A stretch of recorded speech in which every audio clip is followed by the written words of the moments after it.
The following is an encore presentation of new expressions. And it is officially 4 past 10 on a Friday morning, which means new expressions. As you can hear, my co-host Craig Stevens in the background shuffling around. Good morning, sir. Dear. I'm still shaking my head. I mean, we've gone and done it again. We've listed the AFL scores in the news, and this is not an AFL state. An AFL is not an acceptable AFL. That's news the one with the story. rackets, correct? AFL score. I mean, if we want to go with real football, courtesy of our guest in the studio, I'd be very happy with that, real football. Or if we went with the NRL, I'd be happy with that as well. We could actually talk about the Socceroos' great win last night. I know the soccer. I know that one. Well, that's real football, just so you know. Got the checkered ball. Real football, yeah. But, that would have been appropriate to have in the news. Instead, we're listening to some dribble about some sport. We were not in charge of the news yet, but we can make it up. No. We actually shifted on that. Like, I had a word to the boss, and he had a word to someone who had a word to someone, and all of a sudden we started to have at least NRL results coming through rather than... Excellent. Oh, I'm glad you can speak to the boss. Remind me to pass the note along to you to speak to him for me on my behalf. Yes. All right. I've met him maybe twice. So, I'm just an employee here to do things. I mean, your boss. That's what I'm talking about. Oh, that one. Yeah, sorry. Yes. Yes. I don't know what you're talking about. I'm talking about Super Rec. The guy who makes things happen. Super Rec. Anyway, so enough of that AFL stuff in the sports report. I like that Super Rec. Congratulations to the Socceroos. Speaking of Socceroos, we've got a former Socceroo with us in the, might as well have been. Pastor Paul McCulloch and OPC. Yeah, nowhere close. Sorry. Oh, come on. Come on. Sorry, I got visions of a cape on Rick. Sorry, I'm still there. Okay. Got to turn the circus music off and tune into the show. Okay. Mate, we are honoured to have you with us again. Yes. I absolutely love when you're with us. It's always heaps of fun. And I love it. And we actually learn so much as well. You are so wired relationally that I think, that just flows out in the radio when we're having conversation. So I'm expecting that a whole bunch of us are going to be helped today just by you being in the studio. But I was mucking around, as a former Socceroo, but used to kick the round ball around a bit, didn't you? Yeah, I did. And all of our kids have played, and our second son's still playing, and we love the game. We love the game, and I love being involved in it. Obviously, as a sports chaplain with the Central Coast Mariners, I'm like a pig in mud. Sorry. Yes. He said round ball, my head went to basketball. I'm like, you play basketball? Not very well. I'm sure he could. Everybody should play basketball. Yeah, no, it's the soccer and real football, and got to keep dropping that in there. But you were, I think last time we had you in and we were talking about what it was to be on the pitch for the grand final win. Yeah. That, the Mariners' record scoreline was just unbelievable. Yeah, well, hopefully again this year. That'd be great. They're doing really well. They're at the top of the table. So we'll see what happens. How did that happen? Because we were having coffee earlier, and I still am, by the way. But in the conversation, you were saying like the Mariners were like they lost their first 4 games under a new coach. Yeah. But since then it's been up and to the right. Yeah, it's interesting because obviously they appointed a new coach only 2 weeks before the season started. And they'd sold 6 of their starting grand final winning team as well. So you got a new coach comes in with 2 weeks' notice with a whole new squad. And so, they lost the first 4 games. And interestingly, human nature, everyone wanted his head. Who is this guy? Who have we hired? Right. He's not up to it, but actually he's just an incredible game manager and team manager. Incredible guy, and he's doing a fantastic job. They've lost 1 game since then. So the team lose their first 4 games under a new coach with half the playing roster that they had before. Yeah, and we blame the coach. It's like we kind of just like to blame, don't we? But I think it shows the value of sticking with process, right? What you know to work and what you believe is going to work, and you just stick with it regardless of what you see around it. Sure. A lot of great spiritual lessons in that as well, right? Yeah, so now we're getting a decent sport report, by the way. Like, this is what should have been in the the 10 o'clock news. You look at me like it's my fault. I mean, I didn't do this. I'm just here. Did you watch last night's game? Yeah, I did. It's amazing. It wasn't on the mainstream news very much, and it wasn't promoted that the game was going to be on. It's not in the news this morning. It's our national team trying to qualify for the World Cup. Unbelievable. I mean, we're avid, so we're following and we're finding and we're watching everything. Was that here at Gosford? Yeah, no, it wasn't here in Gosford, but it was here in Sydney. Oh, that's probably why it wasn't on the news. But it was here at Gosford. The hallowed ground of the NRL territory. Yes, needs to be here. Yeah, and it's a sold-out crowd. But what was interesting, I heard, was that they were a little concerned about what the numbers would be for the crowd. Yeah. And then and you match that up against every single Matildas game. Yeah. Where no one is concerned about a crowd. Yeah. We What's like winners. happened? We like winners. What is honestly what has happened? Like you know, women's football, you couldn't get, you know, their great aunt to go to the game, and now every stadium is packed when they're on. Yeah, look, it's definitely a win for football at the moment, and I think the exciting thing too is, you know, the Mariners have a women's team now, and they're getting decent crowds to that as well. So it's sort of come across to, you know, the A-League as well, A-League women. Yeah. And it's great for the girls. They're used to playing with nobody at the stadium, and now they feel a bit of the love, and there's still a long way to go in the women's game, obviously, but you know, they do it a lot tougher than the guys. Sure. They don't have the same budget, and you know, I've become quite close to some of the girls in the team who one particularly has played overseas, is from the States, and is now here on the Central Coast. She's a believer, follower of Jesus, and just to hear her story, you know, they do it pretty tough. Yeah. And for listeners who may be not familiar with, you know, football in the world, the US have had the market in women's football. Yeah. Like that was the benchmark, really.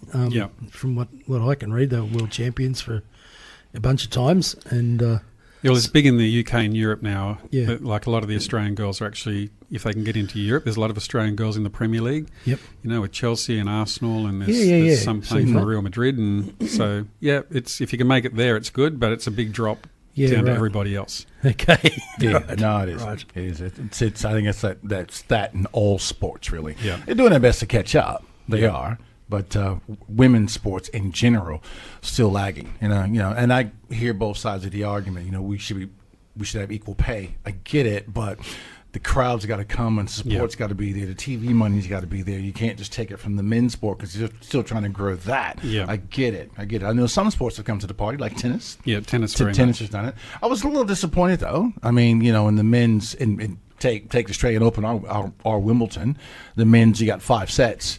The women still got 3 sets, but you got equal money. I thought we'd get another two sets. I really did. I did. That's what you were pushing for. No, I thought I thought that's where it would go. Okay. I mean, there's no reason why you couldn't. You could.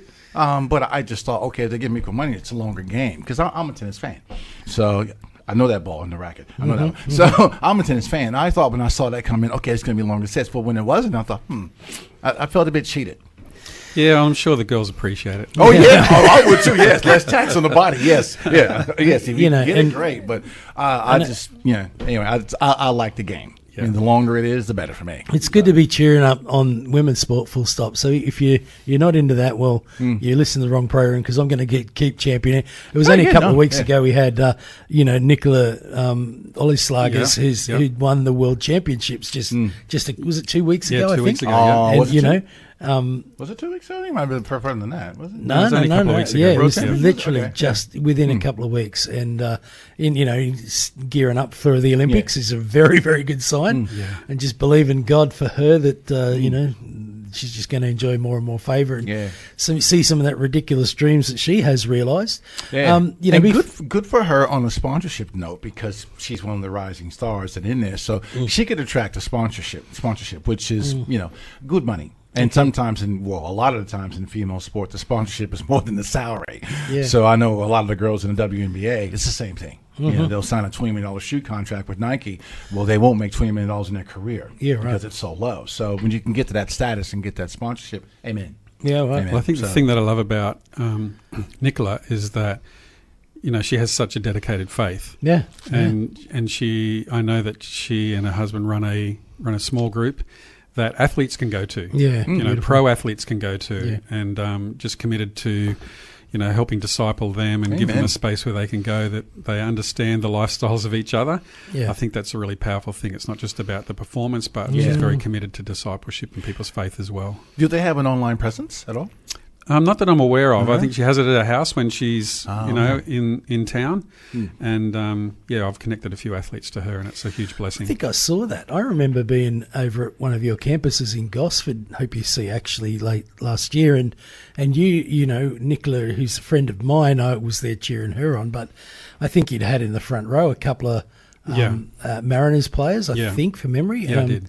And it's like, oh yeah, okay, this is, the elite sports people in our region having opportunity at proper discipleship. So Nicola's husband is, like Bethel trained pastor kind of, he's just all that. And we're not talking about your average punter in church. We're talking about just spectacularly fashioned in the image of Christ followers, aren't we? Yeah.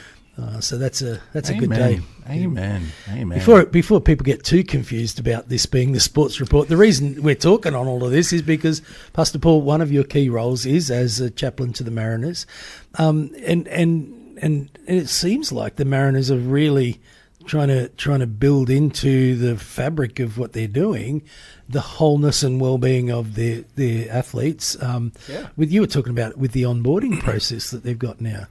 Yeah, so it's it's a developing role, the wellbeing space in elite sports. Some codes have taken it on, more willingly than others. Yep. I think football is a little slower.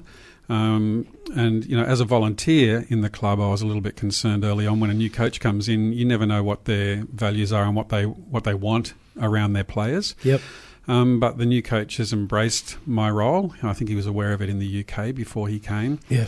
And so he invited me to be part of an onboarding process for new players that are signed in terms of wellbeing and player care. And that's the first time I'm aware that that's been engaged in the club. And so, I was asked to design some questions for players coming in that we can use to assess the areas of wellbeing that they require. And so, one of those areas that I put in as one of the questions was, do you have a personal faith? Yeah, wow. And I've been surprised at some of the results that have come through in those questionnaires, but it's a really important question to ask players because, when we're connected to a community of similar values and have that support around us, it actually helps with our well-being incredibly. And so, part of the role or the idea around that question is that if you come and you are of a particular denomination or a particular faith, then if you want, we can try and connect you to a local faith community where you can go and worship and fellowship and, be prayed for and all of those kind of things that are part of a faith community. Because, you need to remember that some of these players are coming from overseas. Sometimes most of the time they initially come on their own. They're in a foreign culture, a foreign environment. And so any little thing you can put around them that helps them, particularly in the area of faith, is a huge win. Yeah. I'm surprised it hasn't happened beforehand. I mean, I'm just surprised at that it wasn't in place. It seems like it's at the whim of the head coach or the... Really? Right? Or the owner. That's where I would think it would lie with the owner, because the owner sets a standard for that team culture, and you really want to foster that, because someone who can walk into a well-established a culture, it's an easier onboarding. It's easier path in, but you need to cater for everything, because inside that culture or that ecosystem, it develops. Huge. It develops. And you're talking people come from different faiths. It's good for other players to know that, because you don't want to get inside a player's head because you said something wrong or something about their faith inadvertently before a big game. Yeah. You need to know. So that culture needs to be established. But I've never heard of it being set by the coach. It's usually that team's culture that chooses that coach and says, this is our culture. Can you come in and foster that? I think one of the challenges is that coaches want to be very protective about who has a voice to their players. And so there has to be an element of trust in the people that are delivering the well-being and the player care, particularly from a chaplain's perspective, We live in a fairly secular culture, and so people have different ideas on faith involved in your sporting community. And so if they feel that you're speaking things into players that upset the rhythm of that player in terms of their performance on the field, then that's an issue for them. So you very much as a chaplain have to go in and build trust and show that you can be trusted, and that you're being part of the overall goals, if you like, of the team and the project and the player as a person. I found myself just saying thank you earlier to you, because I feel like in your faithfulness of doing that, the club's now gone, you know what, when players come to us, you get to be involved in them coming into the club. You actually get the time with them now as part of the process. There's no, we've got the chaplains department down near the chain sheds or whatever. It's like, no, part of your introduction to who we are is meet with Pastor Paul and talk about some of your wellbeing needs. Yeah, and they have very unique stresses and challenges, elite athletes. I mean, there's so much going on for them, injuries. You don't make the match squad, contracts, then issues off the field that that they have to sort of work through. So there's a lot of very unique challenges that they have. Our team, the Mariners, are involved in Asia at the moment, the Asia Cup. So part of the squad, most of the squad will travel, but there'll be players left behind. Yeah, right. And so they feel the stress of that because they have goals, and they want to know, my contract's running out, am I going to get another one? What does that mean? And so the stress involved with that. There's a lot involved. Yeah. So speak to that. Most athletes, when they sign their first contract, the next day on the court, they're playing for the next one. That's their mentality. I'm playing for the next contract. No, I get that. I get that.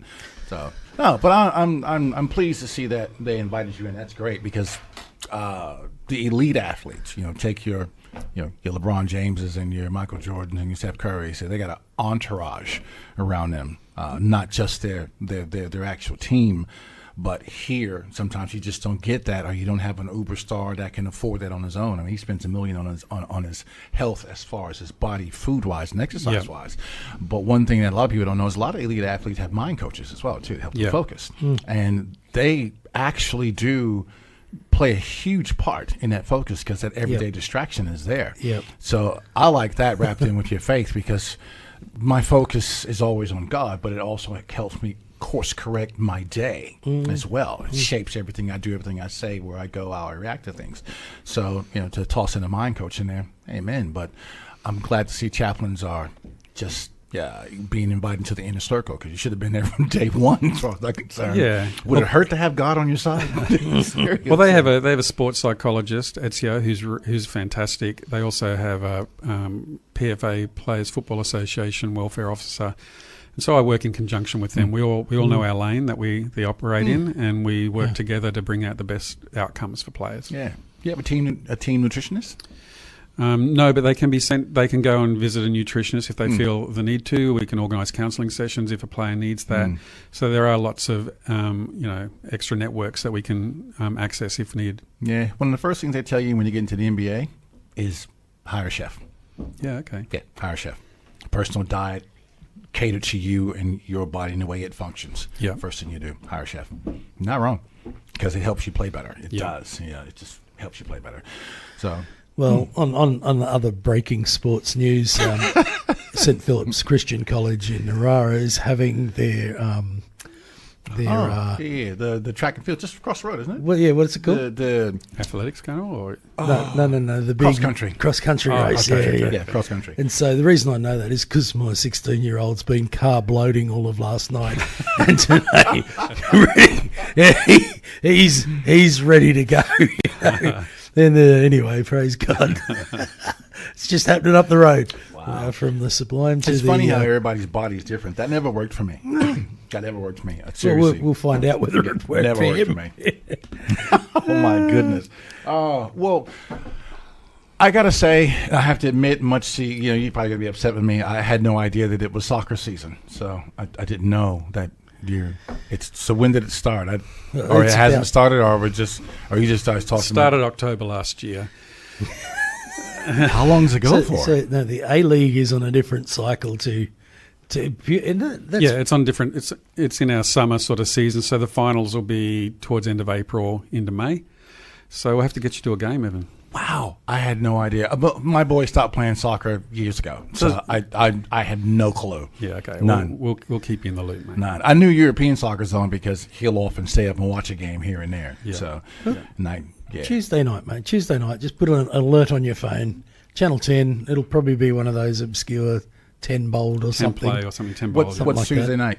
That's the next Socceroos game. Okay, World yes. Cup qualifier again. Thank you. Tuesday night. Congratulations, He'll probably Socceroos. remind me 2-0. anyway. He'll probably say, look, do you want to watch this with me, Dad? So it's not like 2 a.m., is it? It's No. No. It's- It'll probably be 7 p.m., 7:30. We'll get your report next week. You'd be right to come back in next Friday, wouldn't you? I'll just listen, and I'll listen to Evan's report. I'm going to cut to a song and regroup. Stephen Curtis Chapman from We the Kingdom album. It was also featured in the movie that we just had there. It was for King and Country, produced it. I can't remember the name of it now. Rick's probably thinking, boy, Evan, where are you this morning? I don't know. We Sport. bombarded him with real football. Yes, the real football. You know, because that's what we're getting on about. And that's the Pastor one Mo- with the checkered ball. Yeah, that's Yes. right. Except that they're not necessarily a checkered ball anymore. But Okay, now you're just confusing me. Why couldn't you back just in the olden run with days, it they and were just say definitely yes? all checkered balls. Yeah. Pastor Paul McCulloch is with us from Hope You See. You used to have the reins at Hope You See Gosford, but now you kind of sit across all the campuses. Is that right? Yeah, specifically our Gosford and Peninsula campus, and Yep. just helping support the pastors, lead pastors there. Yeah, great. So yeah, it's a role that's sort of evolving, and I'm learning, but I'm enjoying it. Apart from enjoying a decent football game, which we did last night too, Neil, what do you think about that last 20 minutes or so? They were just throwing everything. Yeah, The Lebanese team were just going gangbusters. yeah, they got everything to play for. So Yeah. They subbed in 6 players or something at the end there and fresh legs to try and do something. Apart when you're not doing that, we scratch you hard enough. You bleed, marriage and relationships and healthy marriage relationships in particular. In fact, it always emerges in our conversations. Partly because it seems like it's a great passion area of yours, and also a great source of learning for you that, you're now helping the body of Christ to walk in that. And you were telling me some very interesting stats off air before we were here this morning, we were having a coffee, about, relationships and so on. One of those ones you gave us last time was in relation to the marriage relationship. You were talking about husbands and wives, and I don't know if it was issues, disputes, challenges that exist between a couple. And the stat that stuck in my mind, I thought it was 69% of issues or challenges that you might have with a partner are issues or challenges that are not going to go away. They are there for the long term. And you were really encouraging us. So you really need to have a work through of this. You need to come into a deeper level of community, of communication, of oneness together, and work stuff through. Was that a fair summation of that? Yeah, that's part of Gottman's research. 69% of marital problems are perpetual. Yeah. And so they'll come up time and time again because they're part of who we are as people. They're part of the way we're wired. They're part of our upbringing, how we see the world. And, you get two people together, they're going to see some things differently. Yeah. And so that's just part of the relationship. But when we start to think that, it's all the other person's problem, and so I'm going to have to get out of this relationship and go into another relationship, well, then you're going to get another 69% of perpetual problems in that one as well. And so that's the challenge. And guess what? You've got 69% of perpetual problems in you. Exactly. And so when you look at that, like the divorce stats are something like, 45% of marriages end in divorce. That goes higher into second marriages. I think it's something like 60% of second marriages and 70% of third marriages, right? So so at some point we've got to recognise that, part of the problem is ours, and that we have to learn how to, manage the differences that we have in a way that respects one another and loves one another, and that can be a challenge. Yeah.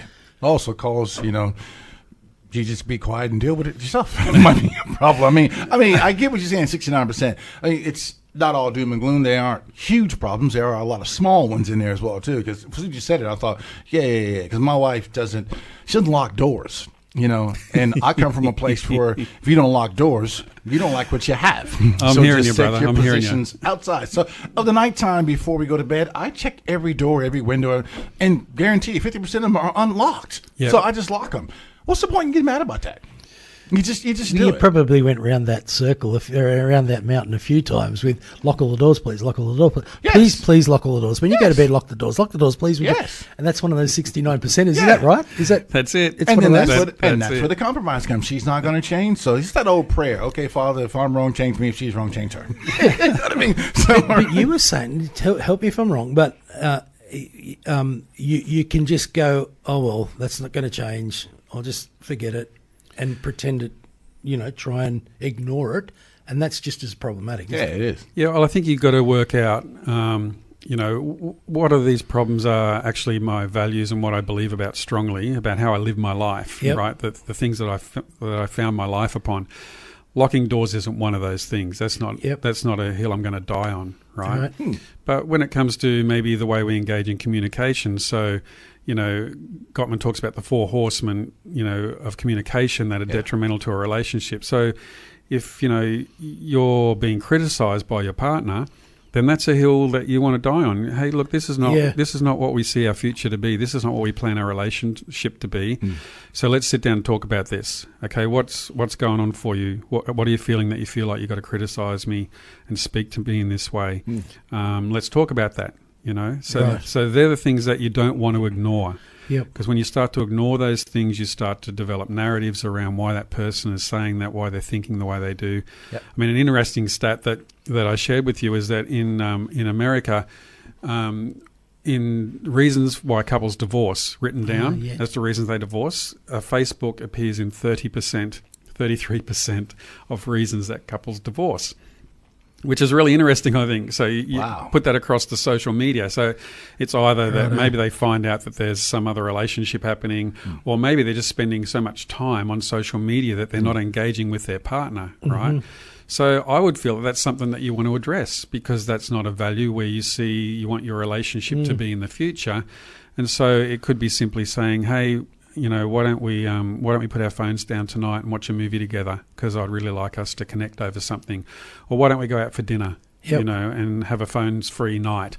That's actually taking a stand and involving yourself in your preferred future, not ignoring it and coming up with a narrative that says, oh, he's on his phone, he doesn't care about me, and all of those kind of things. So that's a really practical step you've just given.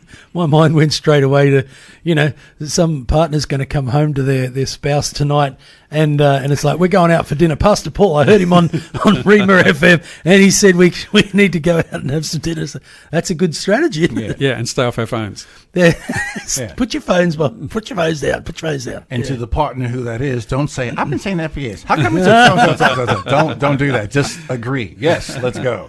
So I've always said the key to any relationship is communication. It's communication. If you can talk openly, not hostile, openly. Yes, there may be some tense moments, but if you can speak and just get your point across without getting into an argument, you will have a great relationship. And it's not conflict resolution; it's just simple dialogue with the person whom you claim that you love. So you said something about that earlier to me. You talked about having a conversation, seeking to understand. Do you want to just talk to that for a minute? Yeah, Stephen Covey, one of his principles is seek to understand and then be understood. Okay. So oftentimes we engage in a way to get our point across and let people know how we're feeling.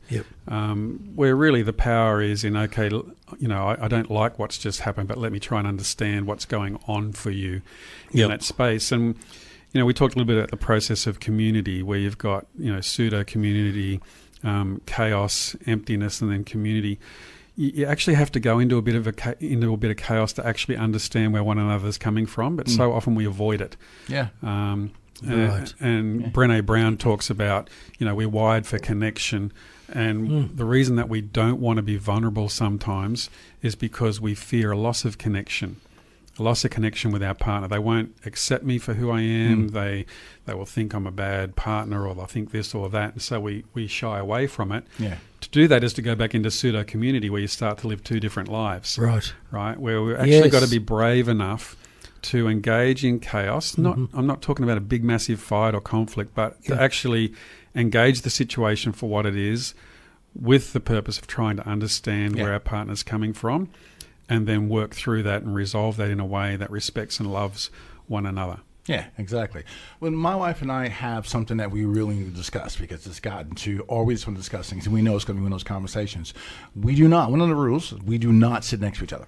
Because when we sit next to each other, nothing comes between that space. Nothing comes between that love. So she'll sit on one lounge, I'll sit on the other. So there's air, there's space, and we talk. Yeah. Because if you're afraid of what your partner's going to think of you, no, love is deeper than that. Yeah. Love is deeper. And the longer you've been together, the more that connection is. Yeah. But as you say, the longer you've been together, if you haven't talked about it, the deeper that chasm is, but within you, not within you two.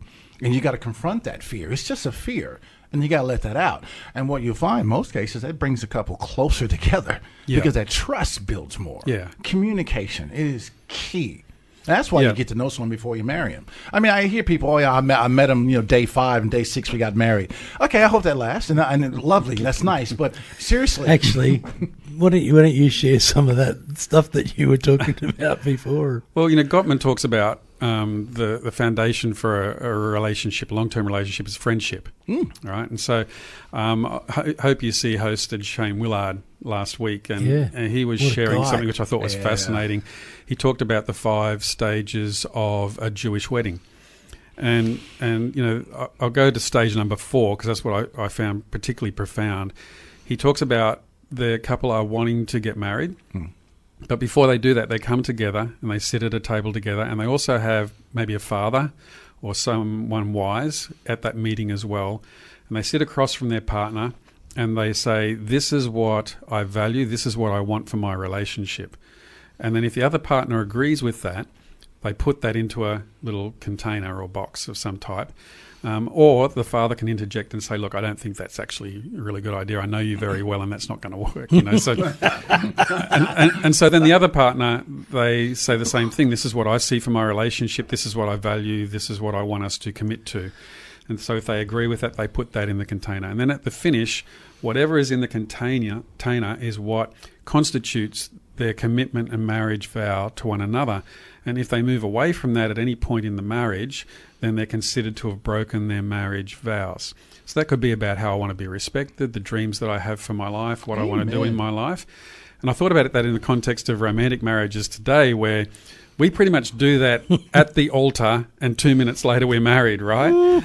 We don't actually go into a deep discussion about this is my dreams for my life, this is what I want to do, this is how I want to be respected, this is how I want to love you. And then give their partner an opportunity to say, you know what, that's not what I really want for my life or see my life to be. Yeah. So I thought that was an incredibly fascinating and thought-provoking tradition and moment, isn't it? Yeah, I like Shane speaks on a lot of things here. So I love if you really look at something. But side note, if you're looking at a real good lesson on tithe, find his message on tithe. Shane will it'll give you a different perspective. And anyway, it was a good one. But he's got a real good pile of stuff. And if I didn't know he was coming, I would have came. How come you guys don't advertise who's coming to your church on this station? Didn't I just have that conversation with you? Come on, man. I think I just had that conversation. Come on. Yeah, I'm sorry. Yeah, I gave Dave Gillespie a big, wallop about that. Come on, mate, we're friends. You got a guy like that coming into town. I want to know that tithe. So is it on CD? I think it's on CD. I actually got that. But I like what you said there. They plan and say, okay, if at any point in time in our marriage we move away from this, it's considered we've broken our vows. That's planning in decades. Yeah. You know what I mean? I also mentioned the Greek words for love. Yeah. Right. Agape, philia, eros. And, obviously agape is I love you no matter what. Even though we're different, I commit to loving you. Philia is brotherly love. We have things in common that we love about each other. So, and then eros is, where we get the word erotic from. And it's a more intimate kind of love. I love you if we can, go this deep. But, we build a lot of our relationships on romantic love, on eros. Yeah. Without actually determining who we are as people and is that going to work for me, with my 69% of perpetual problems. And what's interesting is that, Plato, the philosopher, he talks about those things, and he says that if we build a relationship on eros, we actually lose the capacity to determine whether that person is right for us or not. It affects our judgment. Yeah. And so then they talk about limerence as well. When a relationship starts, a romantic relationship starts, you have a lot of oxytocin. And that also clouds our judgment as to whether this person is right for us or not. So, we need to build a relationship more. What was that study that you talked about with Gottman? With the oxytocin? Yeah, so he did a study with people. He had an oxytocin spray. Right. And in the two sample groups, he sprayed oxytocin up the nose of one group and not the other. And he gave them the same deal. It was the dodgiest financial investment deal ever. Right. And those that didn't receive the oxytocin just stayed right away from it. We're not touching that. That's dodgy. But those that had the oxytocin said, no, that sounds pretty good. Yeah, like, where do we sign? So there you go. Even though it was pretty much straight up a dodgy. Yeah, it just impacted their judgment. Which what happens when we first meet someone? We get this oxytocin and this romantic idea of how this relationship's going to be, but we don't see any of the things that could be a perpetual problem or a stumbling block in the future. Wow. Yeah, right. See, I really enjoyed the courtship. Mm-hmm. Yeah, because that's where you get to know one another. Those romantic drives, or even just parking up. I remember we parking up on Meriwether Hill, watching the rain come in, storm come in, with sharing a container of Chinese rice. We're talking about the future. It's you do those things, you get to know someone. Yeah. And you said you create that friendship. We did, although we're husband and wife, we were really good friends. Yeah, it's my best friend. Yeah. And when you think about it, especially men, there's some things you'll talk to your best friend about that you won't talk to your wife about. Yeah, that's sad. Yeah, that's sad, because your best friend's going to be there in your corner and give you that support. Your wife's going to tell you the truth. And I value that than that. But that's where that bond is built. Just like you created that with your best friend, you really got to let go and let God in that relationship. You know what I mean? Yeah. But I like that. So let's. I'm sorry. I just want a thought. Give us a couple of minutes if you can, because one of those things that you led into in this was to engage a difficult conversation from the place of seeking to understand and then be understood. So it's like, I actually need to understand you. Now that's a challenging thing, because when I sit with you and we're in a difficult situation, I've already decided a bunch of things about why you're doing or saying or being that particular way. And have you got any suggestions on how we might genuinely seek to understand? Like, it's a lovely notion. How do I bring myself to that? I think that's part of making a commitment to love people. Right. I made a statement in my message on the weekend that I hope you see, which kind of was a little bit controversial for some people, but I asked them what the opposite of love is. Yeah. And most of us would go to say, well, it's hate. Where actually, if you read 1 Corinthians 13, the opposite of love is selfishness. Yeah. The outworking of that can be hate.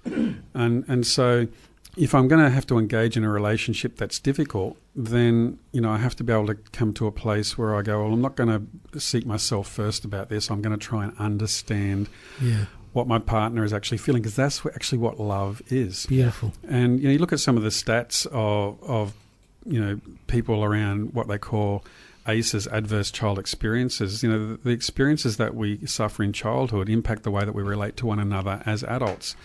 And sometimes it's just about trying to understand my partner's story. Yeah. There are a lot of things about my partner's story that are never spoken about in terms of our childhood and some of the challenges we've had and why we respond the way that we do. And sometimes we need help unpacking that.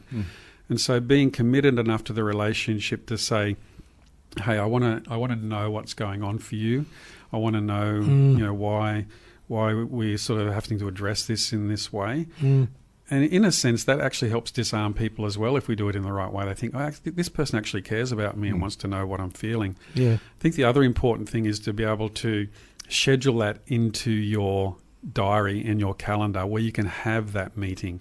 So it could be a weekly coffee date or a fortnightly coffee date where you just sit down and you ask each other open-ended questions about what your dreams are or what you're struggling with at the moment. You could have a meeting, I suggest once a quarter, where you call it a State of the Union meeting. Right? Which, again, takes courage. Sure. Where you sit down, out for coffee or something, and you say, hey, let's touch base. How are you enjoying our marriage at the moment? Yeah. Like, what's working for you, what isn't working for you? and you can openly have that discussion. I mean, it takes courage to do For that, sure. right?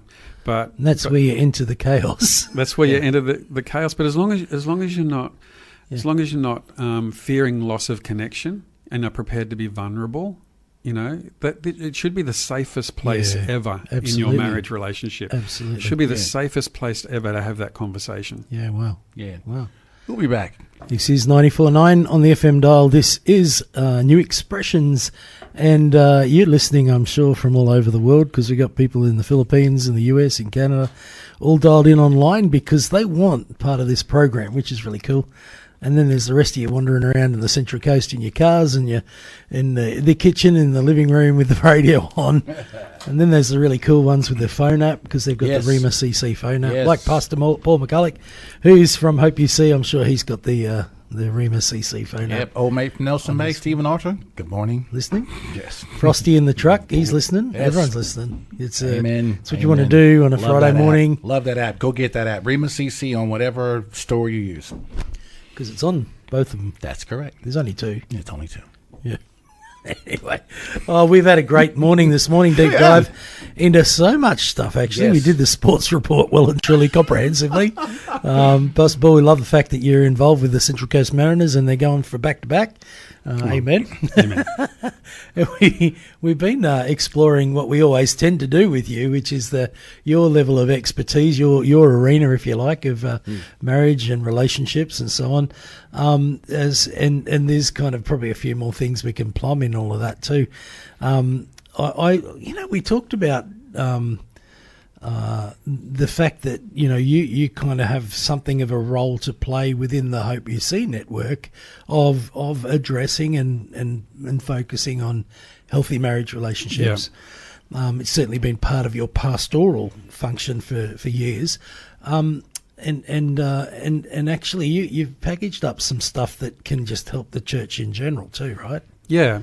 So it's something I'm passionate about. I don't know about an expert. I've been married 40 years next month, which I'm pretty excited about. Come on. But I'm certainly passionate about it because we see it so much in church life, marriages that are struggling and not what they could be. And so I think that's been my motivation.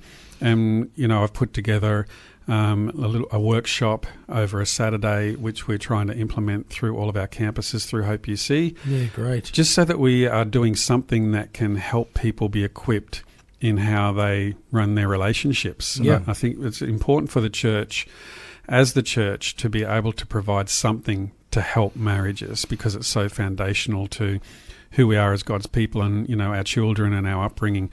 And, I saw a stat recently that, for the majority of churches, the percentage of their budget towards equipping people in their relationships and marriages is 0%. Yeah, right. And I think that should change. I think if we're serious about families, then that should change. So, there's plenty of resources out there. I've put something together which, if people are interested or churches are interested, they can email me, paul@hopeuc.com. And, we can just have a discussion about how we can make that work. But I just felt I wanted to put something out there that can hopefully make a difference in marriages and people's lives. I'm floored by that stat. It's ridiculous, isn't it? Yeah. I am absolutely floored by that. Yeah. Wow. Okay. Yeah, mind you couldn't say that about Hope You See, because basically all of your budget is that. They've invested you to bring that, into the. Well, ask yourself, when was the last time your church put on something for marriages? Yeah. And then the stat sort of thinks, oh yeah, maybe. And please don't put on an event and then say women bring a plate. Come on. Wow. So that's the state of the nation, so to speak. But a friend of ours you made mention of is Pastor Brad Hagan, who's like the lead ACC guy at the moment in the region, and he at Thrive was saying, like, can you come in and do some stuff with our church as well? And we're hoping to do something later in the year. And so we've chatted about that and tried to work out, and I've tried to work out what's going to work best for families. We've tried it over a number of different formats, whether it be once a week for 4 weeks but I think the easiest thing for families has been that we do it in one Saturday. They can organise a babysitter if they have kids, and it's not just for married couples, it's for people that aren't married yet and living together. It's for pre-marrieds, it's for people that have been married a long time. My workshop is very practical, lots of tools that you can put into action to help strengthen your marriage. It's not all theory. You don't need to convince me, mate. Every time we have a conversation on air, there's tools that are just emerging left, right, and centre. I love it. And thank you for making it easy. Paul at hopeuc.com. Yeah, that's easy. Yeah. I could write to that. Yeah. Wasn't Paul the family marriage guy? On dubious.com. Yeah, but maybe you're listening and you're going, actually, our church hasn't done a marriage enrichment thing, hasn't done a relationships thing, hasn't done something like that for ages. And maybe you want to chat with your pastor and say, could you reach out to that guy that I heard on Rima? And you can listen to this program again to find all the details again, or just call the studio. But, it might be that you're going, there's a group of friends that we want to do this. Could you come and do that with us? Or Totally. And you might be out there and you think, well, I don't know anyone else that wants to do it, or my church isn't in a position to do it, but I'd like to be part of one. Just email me and I'll let you know when Hope You See are running one, and it's open for everyone. Open for everyone to come and be a part of it. Man, that's a fantastic gift to the region. Thank you for that. Couple of minutes left. We were talking about parenting and the grace for that, and then what happens in divorce and so on. What's that data? I saw an interesting TED talk from a guy who said he's just about to divorce his wife, and so they've already put things in place around how they'll manage their kids and manage their own relationship. And he came to the realization that he's actually going to be a better partner and a better dad after he's divorced. And I found that fascinating. What? And the reason for that is he said, I now realize that the time I have with my children is going to be limited. So I'm only going to have them for a weekend or for a few days. Right. So I have to be very intentional about the time I spend with my children to make sure that I'm not wasting their time, I'm not wasting my time, that I'm investing in them in the right ways. He's going to have to manage his schedule with his ex-wife. Right. So he's got to go into his calendar and work out when he's going to take the kids and that she can have time on her own, when he's going to have time on his own. Yeah, right. He even worked out that scheduling time on their own has been incredibly helpful for their relationship. Wow. Rather than just allowing life to happen to them and be overwhelmed with their schedules, he's realised that having to be intentional about his schedule has actually made him a better partner and a better dad. Yeah, and I thought there's a lesson for us in marriage. Isn't there? Being intentional about the time we spend with our children, the time we spend with our wife or our husband, making sure we have time on our own when we can, where one takes the burden, where the other one is free of the burden. Yeah. All of those kind of things. I just thought there's a lot in that. Wow. Pastor Paul McCulloch, hope you see you are a legend. Thank you for the gift that you are to our region. Thanks for having me. See you next week, folks. You've been listening to an Encore presentation of New Expressions, which can be heard live every Friday morning at 10 a.m. on 94.9 Rima Central Coast.